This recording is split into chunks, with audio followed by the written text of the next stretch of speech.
Assalamualaikum warahmatullahi wabarakatuh. Perkenalkan, saya perwakilan dari kelompok 7 selaku moderator ingin mempresentasikan hasil kerja kelompok kami yaitu dengan judul Studi Kasus Mitigasi Bencana Banjir di Kelurahan Geraha Indah kilometer 5,5 Balikpapan. Next. Berikut ada nama anggota kelompok 7. Yang pertama ada Ari Winardi dengan NIM 14181005. Yang kedua ada Baginta Veron Tarigan dengan NIM 14191010.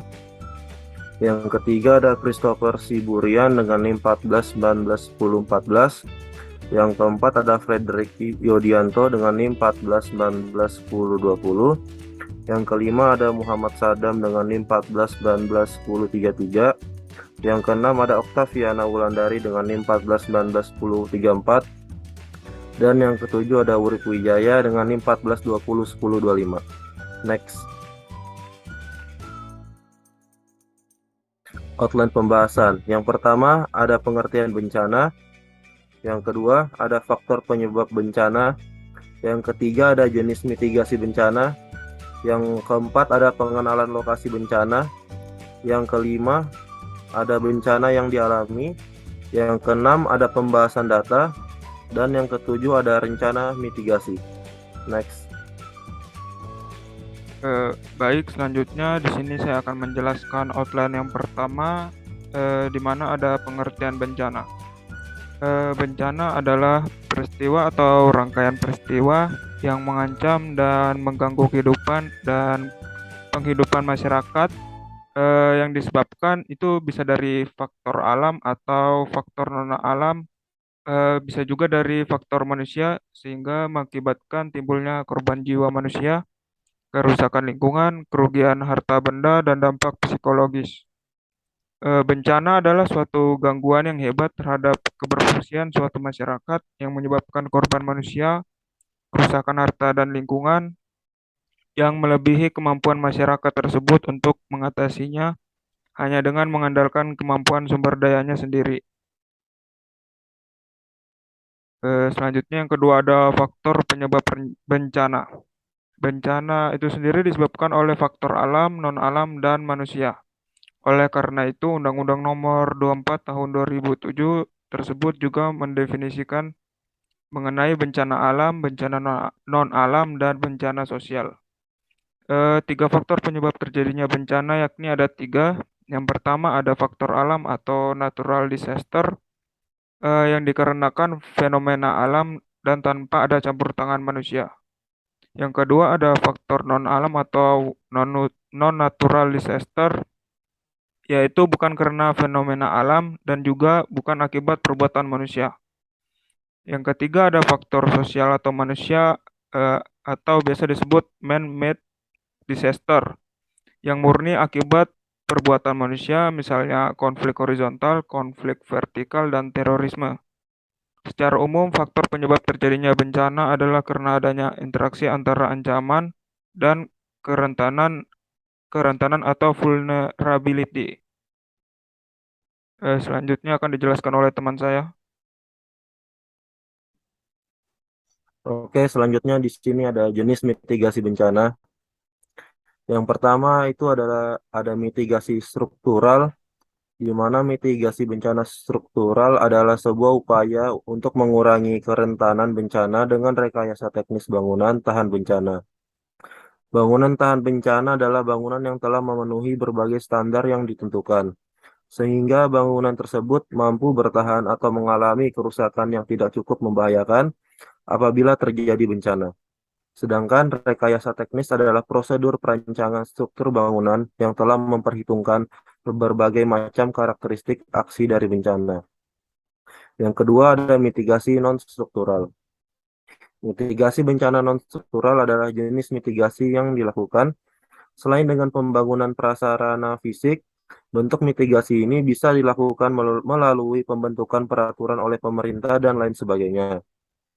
Upaya mitigasi bencana non-struktural biasanya dilakukan di daerah-daerah yang rawan bencana dan sekitarnya. Tujuan dari mitigasi ini agar masyarakat tetap mampu berkegiatan dan beraktivitas tanpa adanya rasa takut yang berlebihan sehingga mereka merasa aman dan nyaman. Next.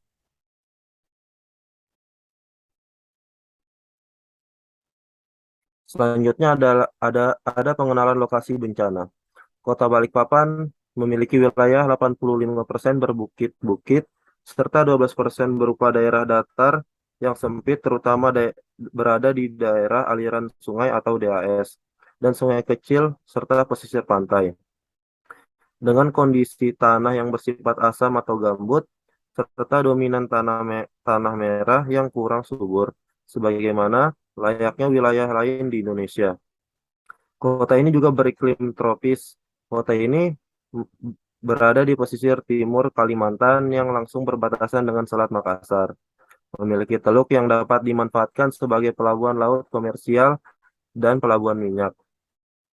Selanjutnya di sini lokasi bencana banjir terjadi di Geraha Indah.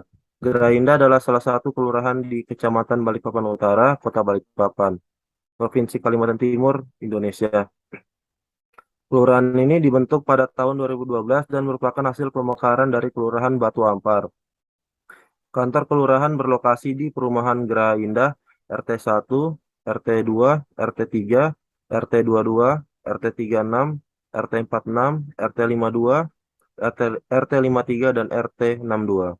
Terletak di Jalan Soekarno-Hatta, kilometer 5,5 Geraha Indah, nomor 16 Batu Ampar, Kecamatan Balikpapan Utara, Kota Balikpapan, Kalimantan Timur dengan kode pos 76126. Next. Berikut adalah peta lokasi bencana banjir yang terjadi di Geraha Indah. Next. Mungkin selanjutnya akan dibacakan oleh teman saya.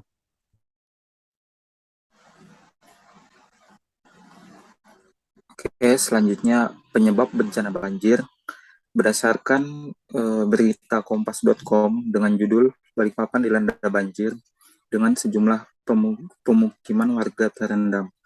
Banjir melanda kota Balikpapan, Kalimantan Timur sejak Minggu tanggal 9 bulan 10 tahun 2022 dini hari karena curah hujan yang tinggi. Dalam berita Kompas mengatakan banjir cukup mengkhawatirkan warga di kilometer 5,5 Balikpapan Utara. Air sudah menggenang di dalam rumah sekitar 1 meter. Sejumlah lansia dan balita pun dievakuasi ke tempat tinggi sembari menunggu bantuan dari petugas yang datang.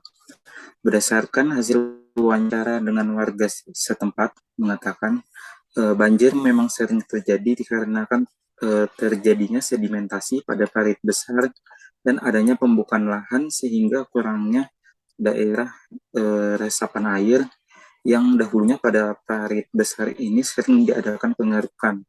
Namun sekarang sudah tidak pernah dilakukan pengerukan lagi. Dan juga air pada saat air di Muara Pasang dan ditambah curah hujan yang tinggi, maka terjadi banjir. Next.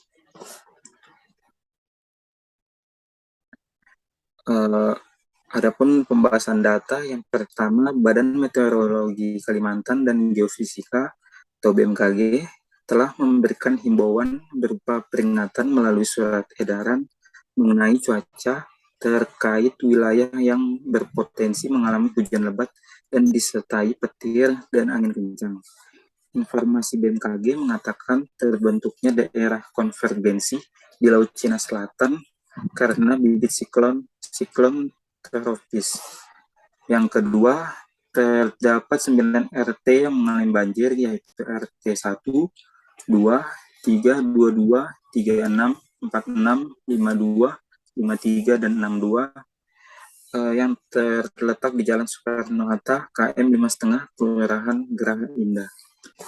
Yang ketiga, Dinas Pekerjaan Umum (BPU) telah melakukan evaluasi dan pengecekan terkait banjir yang terjadi di Geraha Indah dan didapatkan bahwa terjadi pendangkalan pada Bendali dan perlu dibangunnya saluran drainase pada RT 62 dan kondisi air kiriman dari hulu debitnya cukup besar dan adanya pembukaan lahan.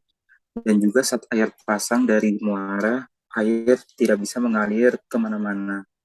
Next. Berikut merupakan laporan iklim bulanan dari BMKG. Untuk di tabel sebelah kiri yaitu data-data yang menunjukkan mulai tanggal 1 Oktober hingga tanggal 13 Oktober untuk curah hujan. Dan untuk di sebelah kanan yaitu Badan BMKG mengeluarkan peringatan dini cuaca untuk daerah-daerah yang akan mengalami hujan lebat. Next. Selanjutnya akan dijelaskan oleh Sadam. 7. Rencana mitigasi. Terdapat 3 tahapan pada rencana tinggi mitigasi. 1. Pra bencana, yaitu rencana yang dilakukan sebelum terjadinya bencana. 2. Saat bencana, rencana yang dilakukan pada saat terjadinya bencana. 3. Pasca bencana, yaitu rencana yang dilakukan pada saat setelah terjadinya bencana. Selanjutnya,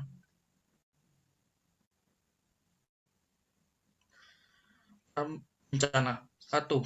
Mengetahui istilah-istilah peringatan yang berhubungan dengan bahaya banjir seperti siaga 1 sampai siaga 4 dan langkah-langkah apa yang harus dilakukan. 2. Mengetahui tingkat kerentanan tempat tinggal kita, apakah di zona rawan banjir. 3. Mengetahui saluran dan jalur yang banjir dan apa dampaknya untuk rumah kita. 4. Melakukan persiapan evakuasi, termasuk memahami evakuasi dan daerah yang tinggi. 5. Anggota keluarga berencanakan titik kumpul apabila anggota keluarga terpencar. 6. Mengetahui bagaimana mematikan air, listrik, dan gas. 7. Hindari membangun di tempat rawan banjir. 8. Perhatikan berbagai saluran listrik yang dapat memicu bahaya saat air banjir. 9. Serta mendirikan tenda pengungsian dan pembuatan dapur umum. 10. Melibatkan diri dalam pendistribusian bantuan. 11.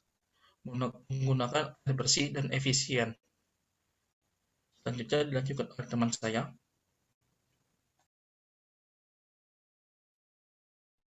Baik, terima kasih. Di sini saya mengambil kegiatan pada saat bencana. Yang pertama, apabila banjir yang terjadi di wilayah Anda, maka simaklah informasi dari berbagai media mengenai informasi banjir untuk meningkatkan kesiapsiagaan. Yang kedua, apabila terjadi banjir, segeralah evakuasi ke tempat yang lebih tinggi. Adapun yang ketiga, waspada terhadap arus bawah, saluran air, kubangan, dan tempat-tempat lain yang tergenang air. Yang keempat, apabila Anda harus bersiap untuk evakuasi, amankan rumah Anda. Apabila masih tersedia waktu, tempatkan perabot di luar rumah atau di tempat yang aman dari banjir. Barang yang lebih berharga diletakkan pada bagian yang lebih tinggi dari di dalam rumah. Yang kelima, matikan semua jaringan listrik. Apabila ada instruksi dari pihak berwenang, cabut alat-alat yang masih tersambung dengan listrik. Jangan menyentuh peralatan yang bermuatan listrik apabila Anda berdiri di atas ataupun di dalam air. Yang keenam, jika ada perintah evakuasi dan Anda harus meninggalkan rumah. Yang ketujuh, apabila Anda harus berjalan di air, berjalanlah pada pijakan yang tidak bergerak. Gunakan tongkat atau sejenisnya untuk mengecek kepadatan tempat yang Anda berpijak. Yang ke-8, jangan mengemudikan mobil di wilayah banjir. Apabila air mulai naik, abaikan mobil dan keluarlah ke tempat yang lebih tinggi. Yang ke-9, bersihkan dan siapkan penampungan air untuk berjaga-jaga seandainya kehabisan air bersih. Next.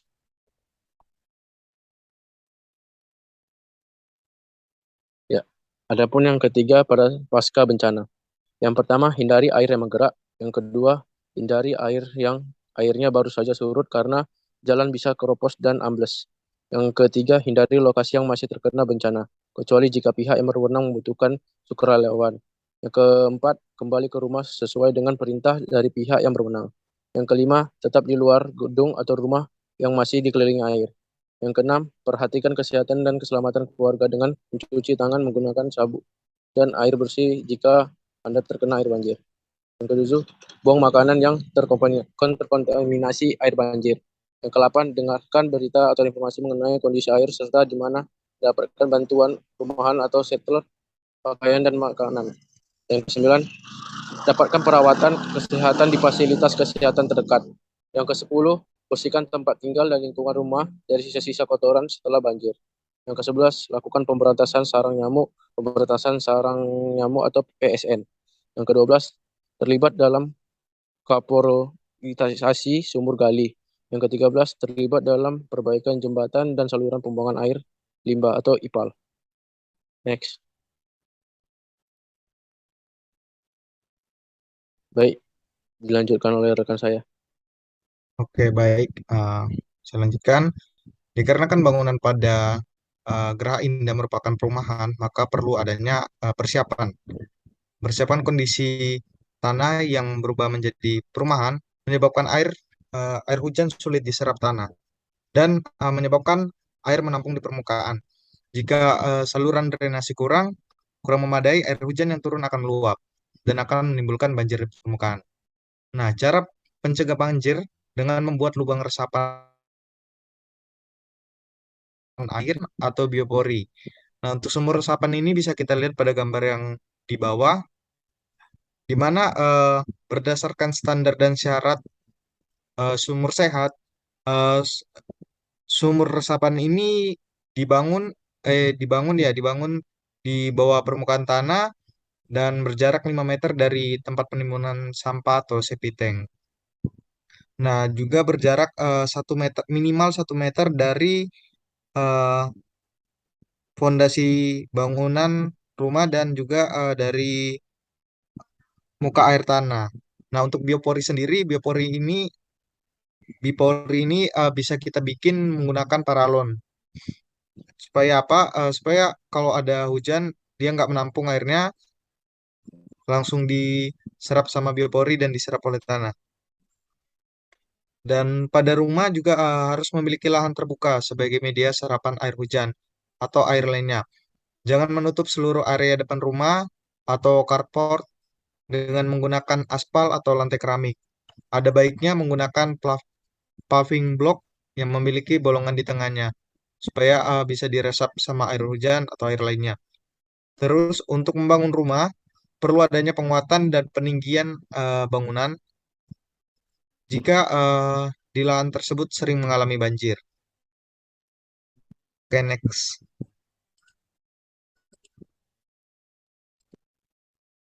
Ya, berikut merupakan dokumentasi pada saat terjadinya banjir. Bisa kita lihat di sini air mencapai setinggi lutut orang dewasa. Next. Ya, mungkin ini sedikit cuplikan video banjir yang sempat kami dapatkan rekamannya.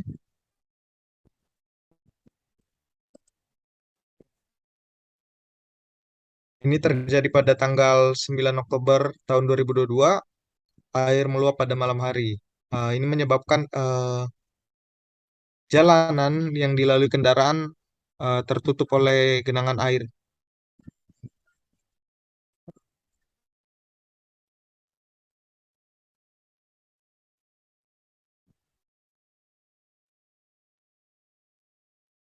Ya, kita dapat lihat juga ini air sudah masuk ke perumahan-perumahan warga ya.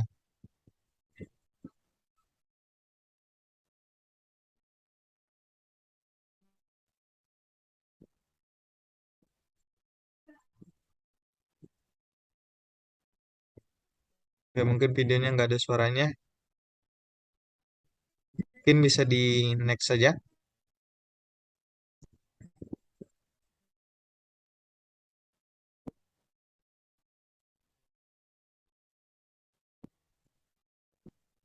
Ya, ada pendaftar pustaka kami. Bisa kita lihat. Next. Terima kasih. Saya kembalikan kepada moderator. Oke, berikut adalah presentasi dari kelompok kami. Kurang lebihnya mohon maaf. Saya mewakili teman-teman kelompok 7. Pamit undur diri. Terima kasih. Wassalamualaikum warahmatullahi wabarakatuh. Terima kasih.